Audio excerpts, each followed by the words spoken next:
The 40th annual Bolder Boulder is Monday. And it's not just the elite runners who train for an event like this. Many regular runners and walkers spend weeks, even months leading up to this race trying to get into shape. Running groups across the state put together training programs for new and experienced runners.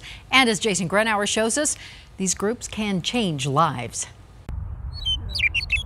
Really clears my mind when I get out running and, looking at the mountains and the countryside and everything here. And that's a change of pace for Paul Squillaci. Yeah, it used to be I couldn't walk across the street without getting out of breath, and now I'm running 6.2 miles at 10K. Training for the Bolder Boulder. He may be running solo, but he's driven by his team. So I'm helping people discover the strength they have inside them to either run or walk jog the Bolder Boulder. It's a program the Boulder Valley School District runs for its employees. We have 110 employees that are participating in the program. From bus drivers and lunch ladies all the way up to principals and administrators. A majority of people had lost weight, improved their sleep, their mood improved.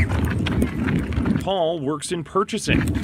Peppa Rascone is an elementary school teacher. I'm going to be doing the Bolder Boulder for the first time.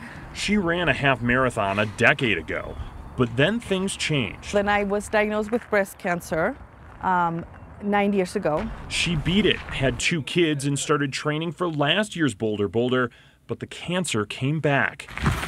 A year later, she's back, training once again. It definitely changes not just my physical being, but my emotional. And she's out on the trail and clocking out miles because she wants to be healthy and survive for her family. I'm doing it for me. I'm doing it for me and for my daughters. And at this year's race, she won't be waiting until the finish line to celebrate. I will be running to celebrate my cancer-free status. A reason to smile, all 10K.